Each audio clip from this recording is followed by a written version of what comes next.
कुछ murder cases में सिर्फ बॉडी मिलने का तरीका ही उस केस के ट्विस्ट से ज्यादा हमारे माइंड को डिस्टर्ब कर देता है। इस केस में भी वैसा ही हुआ। एक लड़की की बॉडी को 3 कबाड़ जला के एक गहन जंगल के अंदर फेंक दिया गया था। लेकिन उस बॉडी में एक जगह ऐसी थी जहां किलर का असली चेहरा रिवील करने वाला एक बड़ा क्लू था। वो क्लू क्या था और वो किलर कौन था? अगस्त 14, 2025 कर्नाटका के चित्रदुर्गा नाम के एक छोटे से सिटी में टाइम अभी एग्जैक्टली 10:25 AM।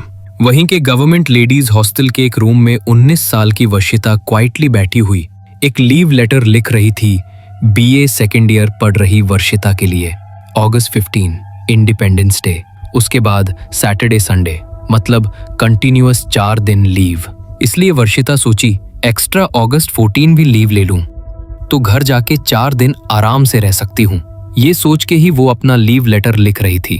थोड़ी देर बाद वो हॉस्टल वार्डन को लेटर देके खुशी खुशी हॉस्टल से निकल गई। बट जो वर्षिता खुशी से चलते हुए नहीं जानती थी वो ये कि इसके बाद उसके साथ एक इतना डरावना घटना होने वाला है जिसने पूरे कर्नाटका को हिला के रख दिया है।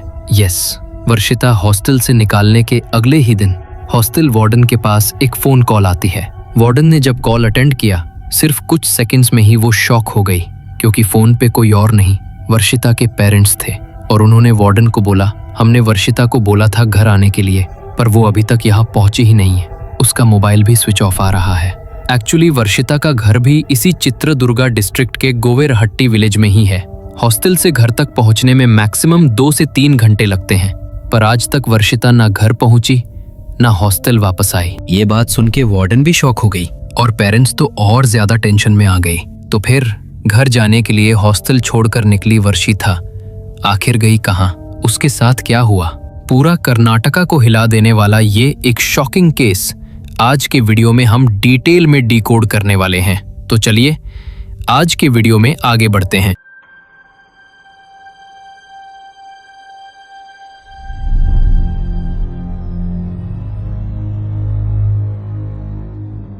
अगस्त 18, 2025 मतलब वर्षिता खो गई एग्जैक्टली 4 डे हो चुके। चित्रदुर्गा सिटी के पास कोदुरु नाम के एक विलेज के नजदीक हाईवे रोड पर टाइम लगभग दोपहर 1 बजे के आसपास था। वहां एक होटल के सामने 3 गवर्नमेंट बसेस रुककर खड़ी थी और बसेस से उतरकर आने वाले पैसेंजर्स स्नैक्स खा रहे थे, चाय पी रहे थे, कूल ड्रिंक्स ले रहे थे, बस अपनी भूख शांत कर रहे थे। उनमें से कुछ आदमी पॉटी और पिस के लिए साइड में जंगल जैसा लगने वाला एक एरिया में थोड़ा अलग जाने लगे। लेकिन वहां जाते जाते उनको थोड़ा दूर एक वियर्ड सीन दिखना शुरू हुआ। जहां उनकी नजर पड़ी वहां के प्लांट्स पूरे जल के काले हो चुके थे और उस करुके हुए प्लांट्स के बीच में किसी इंसान का बॉडी पड़े हुए जैसा लग रहा था। ये कौन हो सकता? ये सोच के जब वो लोग पास गए तो शॉक से हिल गए, क्योंकि वहां जो था वो एक आदमी का बॉडी जो 3/4 हिस्सा तक जल गया हुआ था। ये सब देख के लोग तुरंत होटल के ओनर को जाके बता देते हैं। होटल ओनर भी आके उस डेड बॉडी को देखते ही पुलिस को इन्फॉर्म कर देते हैं। इन्फॉर्मेशन मिलते ही पुलिस स्पॉट पर पहुंच जाती है। क्राइम सीन को सिक्योर करके बॉडी के आसपास कोई एविडेंस मिलता है क्या, ये देखने के लिए कंप्लीट सर्च स्टार्ट करती है। तभी उनको साइड में 2 प्लास्टिक वाटर बॉटल्स पड़ी हुई मिलती हैं और वाटर बॉटल होने के बावजूद जब पुलिस ने उन बॉटल्स को स्मेल किया तो उनमें से पेट्रोल की स्मेल आ रही थी। सो पुलिस को समझ आता है कि इसी बॉटल में रखा हुआ पेट्रोल बॉडी को जलाने के लिए यूज किया गया होगा। लेकिन अब बिगेस्ट क्वेश्चन, ये बॉडी किसकी है? जब तक विक्टिम की आइडेंटिटी नहीं मिलती तब तक ये नहीं पता चलेगा कि बॉडी को यहाँ लाया कौन है। पर जैसे ही ये सवाल पुलिस के माइंड में आता है वैसे ही उसका जवाब देने वाला क्लू उनके सामने नजर आता है।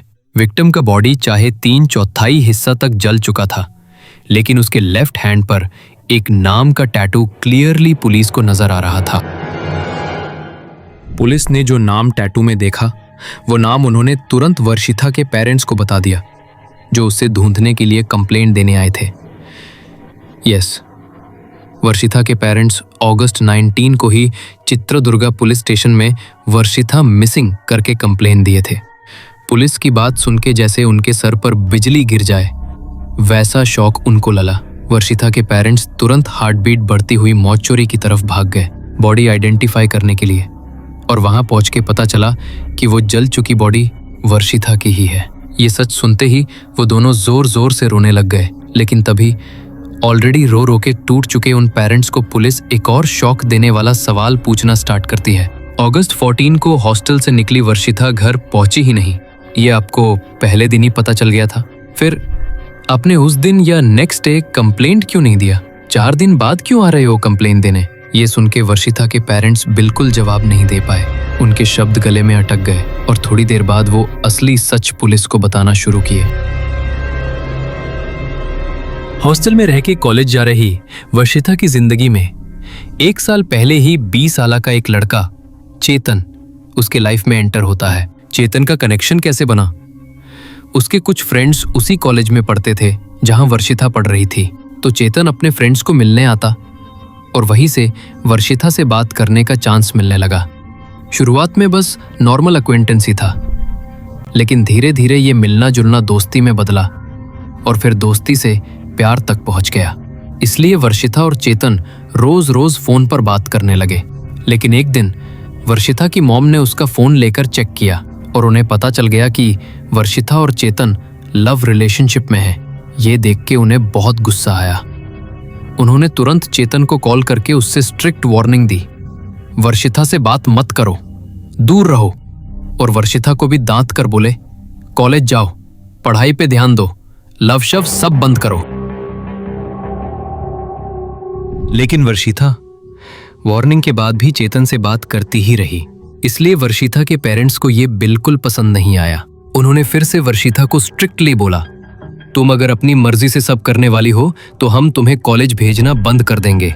ऐसी ही टेंशन फिल्ड सिचुएशन में ही अगस्त 14 को हॉस्टल से निकली वर्षिता अपने घर आई ही नहीं। इसलिए पेरेंट्स को स्ट्रॉन्ग डाउट आया कि वर्षिता शायद चेतन के साथ कहीं चली गई होगी। इस डाउट के साथ वर्षिता के पेरेंट्स ने पहले चेतन को कॉल करके पूछताछ की, पर चेतन ने बोला, मैंने वर्षिता को देखा ही नहीं और वो अब तो मुझसे ठीक से बात भी नहीं करती, पता नहीं वो कहाँ गई होगी। लेकिन वर्षिता के पेरेंट्स इसको बिल्कुल नहीं माने वाली। उन्होंने और रिलेटिव्स ने चुपचाप चेतन की एक्टिविटीज ऑब्जर्व करना शुरू कर दिया। यानी अगर वर्षिता चेतन के साथ ही कहीं रुक कर रही होती तो चेतन उससे मिलने जरूर जाता, और जब वो मिलने जाता तभी उससे पकड़कर पूछ सकते। ये ही उनका प्लान था।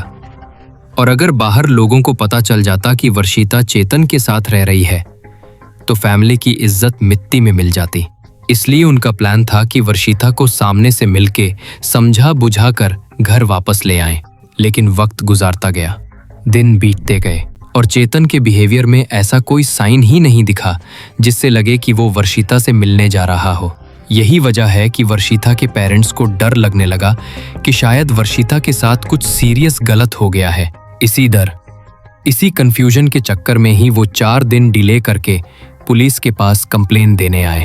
ये सब सुनने के बाद पुलिस ने सबसे पहले चेतन का मोबाइल नंबर अगस्त 14 को कहां टावर हिट हुआ उसको चेक करना स्टार्ट किया। ऑटोप्सी रिपोर्ट के हिसाब से वर्षिता की डेथ अगस्त 14 रात लगभग 7 बजे के अराउंड हुई थी।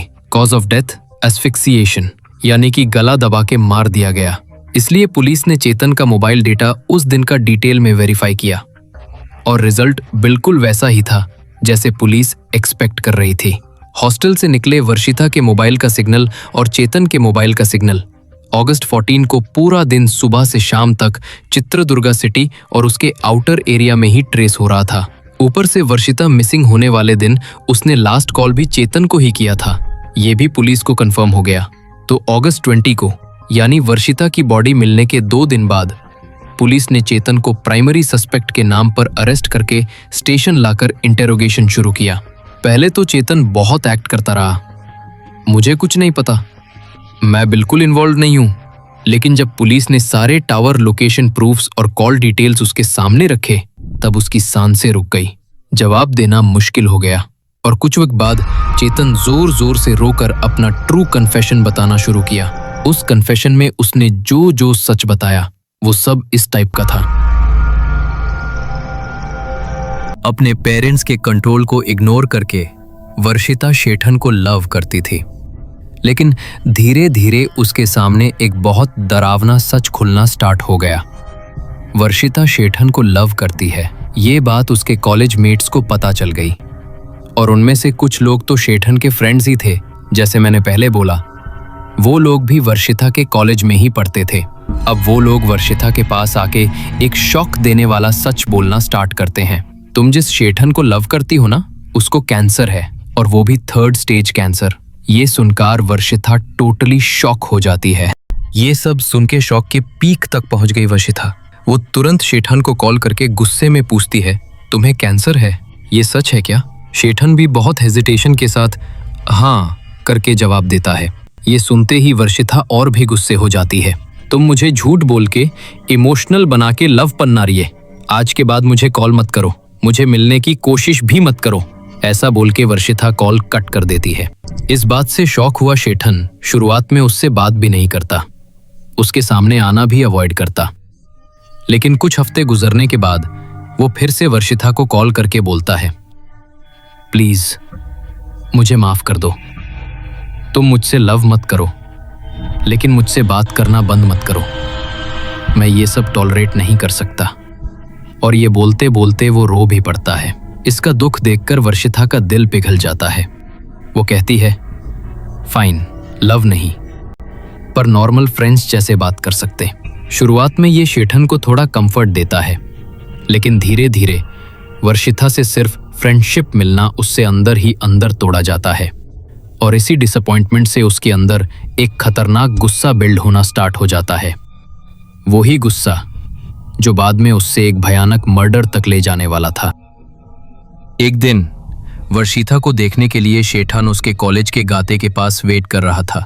तभी उसने नोटिस किया कि वर्षिता एक और लड़के के साथ बहुत क्लोज बात कर रही है, और थोड़ी देर बाद कॉलेज के कुछ स्टूडेंट्स से उसको ये भी पता चल गया कि वर्षिता शायद उस लड़के को लव करती है। बस ये एक बात शेतान के अंदर का गुस्सा टोटली आउट ऑफ कंट्रोल कर देती है। जो वर्षिता मुझे मिलनी चाहिए थी वो किसी और को मिल जाएगी, ये सोच सोच के उसका दिल बिल्कुल जलने लगता है। उसके अंदर का गुस्सा सिर्फ जेलसी नहीं, प्यूरे रिवेंज मोड में कन्वर्ट हो जाता है, और यही गुस्सा उसके दिमाग को इतना पॉइजन कर देता है कि वो सोचने लगता है, जो वर्षिता मुझे नहीं मिलने वाली वो किसी और को भी नहीं मिलनी चाहिए। इस डेंजरस सोच के साथ ही शेतान एक बहुत ही डार्क और ईवल प्लान बनाना स्टार्ट कर देता है। जब शेठन अपने प्लान को एग्जीक्यूट करने के राइट टाइम का वेट कर रहा था, तभी उसको वो परफेक्ट चांस मिल जाता। इंडिपेंडेंस डे लीव के लिए वर्षिता अपने होम टाउन जा रही है, ये बात उससे पता चल जाती है। बस यही न्यूज़ सुनते ही शेठन तुरंत वर्षिता को कॉल करके उसका दिल पिघलने जैसा एक इमोशनल रिक्वेस्ट रखता है। वर्षिता, मुझे जो कैंसर है ना, वो अब लास्ट स्टेज में आ गया है। मुझे खुद नहीं पता मैं और कितने दिन जिंदा रहूंगा। मेरे मारने से पहले मैं बस एक बार तुमसे मिलना चाहता हूँ, दिल से बात करना है, थोड़ा टाइम स्पेंड करना है, ये मेरा लास्ट विश है। ऐसे बोल के वो वर्षिता के इमोशंस को टच करता है। ये सब सुन के वर्षिता को भी उसके लिए पिटी फील होता है, और वो अग्री हो जाती है कि अगस्त 14 को शेठन के साथ थोड़ा टाइम स्पेंड करूंगी। और उस दिन हॉस्टल से बाहर आई वर्षिता शेठन के साथ रेस्टोरेंट, कॉफी शॉप, पार्क, ऐसे जगह सब घूमते हुए शाम तक उसके साथ टाइम स्पेंड करना स्टार्ट कर देती है। वर्षिता उस पर पूरा ट्रस्ट कर रही है ये समझ के शेठन फिर बोलता है, लास्ट में एक बार मेरी बाइक पे एक राइड चलते, बस थोड़ा सा। शेठन की असली इंटेंशन क्या है ये बिल्कुल नहीं जानती वर्षिता, इसलिए उस पर दया करके तुरंत ओके बोल देती है। और फिर जैसे शेठन ने प्लान बनाया था, सब कुछ बिल्कुल वैसा ही होता जाता है। खुशी से प्लान परफेक्ट चल रहा है, ऐसा फील करते हुए वो वर्षिता को अपनी बाइक पे बिठा के, मैंने पहले मेंशन किया था ना, उस नेशनल हाईवे, उसी रोड पे राइड स्टार्ट करता है। लेकिन थोड़ी देर बाद अच्छा खासा ट्रैफिक छोड़ के आदमी का आता जाता ही ना हो ऐसा एक डिजर्टेड एरिया देख के बाइक को धीरे धीरे स्लो कर देता है। फिर अचानक वहीं से एक कच्चा मान रोड जैसा अंदर जंगल साइड जाने वाला एक डार्क एरिया आता है। शेतान बिना कुछ बोले वहीं रोड को टर्न करके अंदर जंगल के पास बाइक ले जाते लगता है। ये सब देख के वर्षिता फियर में पड़ जाती है। शेतान, ये हम कहाँ जा रहे हैं? इतना अंदर क्यों? वो डर के पूछती है, लेकिन शेतान क्वाइटली बोलता है, 1 मिनट रुक वर्षिता, मैंने तेरे लिए एक सरप्राइज रखा है। ऐसा बोल के वो थोड़ा और अंदर जाके बाइक को फाइनली स्टॉप कर देता है। एक्चुअली उस टाइम सूरज ऑलरेडी ढल चुका था और वहां पूरा एरिया धीरे धीरे डार्क हो रहा था। अब वर्षिता भी चार तरफ अंधेरा चढ़ रहा देख के डर के साथ बाइक से नीचे उतरती है, लेकिन सिर्फ कुछ सेकंड्स के अंदर शेठान उसके पास आके, वर्षिता, ये गलत किया तुमने, ऐसे बोलते बोलते सडन उसके एल्बो से उसका गला पकड़कर फुल फोर्स से घोटना शुरू कर देता है। इससे बिल्कुल एक्सपेक्ट ना किया वर्षिता शॉक लाके थडुमदुनो ग्राउंड पे गिर जाती है। बट इवन देन शेठान उससे छोड़ ही नहीं रहा। उसका नी वर्षिता के चेस्ट पे दबा के लगातार जान से मारने जैसा फुल प्रेशर से उसका नेक प्रेस करना कंटिन्यू करता है। एस्केप करना इम्पॉसिबल हो जाता और सिर्फ कुछ सेकंड्स के अंदर ही वर्षिता तड़प तड़प के, मुझे नहीं सांस आ रही, ऐसा स्ट्रगल करके फाइनली मर जाती है। उसके बॉडी बिल्कुल स्टिल हो जाने के बाद शेतान उसका मोबाइल फोन लेके स्विच ऑफ कर देता है। फिर उसकी डेड बॉडी को घसीट के एक थिक बुशेस के बीच में साइड में फेंक देता है। उसके बाद अपनी बाइक कवर के अंदर छुपा के रखे पेट्रोल से भरे 2 पानी के बॉटल्स निकलता है। वही पेट्रोल वर्षिता के डेड बॉडी के ऊपर पूरा डाल देता है और बिना किसी हेजिटेशन आग लगा देता है। बॉडी जलने लगती है, फ्लेम्स ऊपर उठती है। कोई देखने वाला नहीं, कोई सुनने वाला नहीं, सब कुछ शोर हो गया समझ के शेठान क्वाइटली हाईवे वापस आता है और बिना किसी शक के सीधा अपने घर एस्केप हो जाता है। अब तक मैंने जो भी इस केस के डिटेल्स बताए वो सारे न्यूज़ आर्टिकल्स और वीडियोस को बेस करके लिखा गया स्क्रिप्ट ही है। बट कुछ आर्टिकल्स में किलर ने वर्षिता को मर्डर करने से पहले उसे स्ट्रिप किया था और उस एविडेंस को हाइड करने के लिए ही उसने बॉडी को जला दिया, ऐसा पुलिस को भी डाउट आ रहा है। कुछ रिपोर्ट्स में ऐसे मेंशन किया गया, बट इन सब में सच क्या है अनश्योर। एक ही चीज का अंधारी फैक्ट, सेठा ही वर्षिता को मर्डर किया, इसमें कोई डाउट ही नहीं। और उसके कन्फेशन के बाद पुलिस ने उसके पास से वर्षिता का सेलफोन भी रिकवर किया। साथ ही क्राइम सीन में मिला पेट्रोल बॉटल, उस पे भी उसके फिंगरप्रिंट्स कंफर्म किए गए। और फिर उसको क्राइम सीन ले जाके उस दिन रात क्या हुआ, कैसे उसने वर्षिता को मर्डर किया, सारा इंसिडेंट एग्जैक्टली रिक्रिएट करने को भी बोला गया। उसने भी उस दिन क्या क्या किया, उस सब को बिल्कुल रियल जैसा इनैक्ट करके दिखाया है। वही मैं आपको एक्सप्लेन कर रहा था। जब उन्होंने सुना कि एक लड़की को इतनी बेरहमी से मार कर जला दिया है, तो कर्नाटका में रहते स्टूडेंट्स के ग्रुप्स और पब्लिक ने प्रोटेस्ट करना शुरू कर दिया है। वो डिमांड कर रहे हैं कि क्रिमिनल चेतन को फांसी की सजा मिलनी चाहिए। तो जैसे वो एक्सपेक्ट कर रहे हैं, क्या किलर को फांसी की सजा मिलेगी या फिर केस की इंक्वायरी पूरी होने से पहले ही वो जेल में कैंसर से मर जाएगा? ये तो हमें वेट करके ही देखना पड़ेगा। इस केस में जो एक इम्पॉर्टेंट चीज हमें सीखनी चाहिए वो ये है कि हमारी लाइफ में आने वाले सभी रिलेशनशिप्स जरूर एक दिन टूट सकते हैं, वो ठीक है। बट अगर एक रिलेशनशिप टूटने के बाद भी वो दोबारा हमसे तरस दिखाकर और हमें अपनी आखिरी विश बताकर पास आने की कोशिश करते हैं, तो वहां ही हमें सबसे ज्यादा होशियार रहना चाहिए। क्योंकि समटाइम्स हमारा अपने लवर पर या फिर हमें सच्चे दिल से चाहने वाले इंसान पर दिखाया गया रहम और तरस ही हमारी लाइफ को खत्म करने वाले उस किलर का हथियार बन जाता है। उसके अलावा बहुत सारे ऐसे साइकोपैथ्स भी हैं जो इस माइंडसेट के साथ घूम रहे हैं कि अगर कोई चीज हमें नहीं मिली तो वो किसी और को भी नहीं मिलनी चाहिए। इसलिए सिर्फ इस वजह से कि उन्होंने कभी हमसे प्यार किया था, उनके पुराने चेहरे पर ही भरोसा करके हमें अपनी लाइफ को खतरे में नहीं डालना चाहिए। जब वर्षिता को पता चला कि चेतन को कैंसर है, तो उसने कहा कि अब हमें प्यार नहीं करना चाहिए, अब तुम मुझसे बात मत करना। ये बात जरूर बहुत लोगों को गलत लगी होगी, और चाहे वो गलत हो भी, अगर किसी को एक रिलेशनशिप में रहना पसंद नहीं है तो उन्हें उससे दूर जाने का हक है। अगर हम उन्हें जबरदस्ती रोककर कहें कि तुम मेरे साथ ही रहो, तो इसकी कोई गारंटी नहीं कि फ्यूचर में वो उस इंसान के साथ खुश रहेंगे। प्यार करके उनका नहीं चाहिए बोलकर चले जाना गलत था, पर उसके लिए इसका खून करना सही नहीं था और इससे जस्टिफाई नहीं किया जा सकता। सो आप क्या सोचते हैं? अपने थॉट्स को कमेंट सेक्शन में जरूर बताएं। अगर आप अब तक वीडियो देख रहे हैं पर लाइक नहीं किया है तो एक लाइक दे दें, क्योंकि आपका वो एक लाइक ही मेरे लिए मोटिवेशन होगा। मैं आपको किसी और वीडियो में मिलता हूं। धन्यवाद। बाय।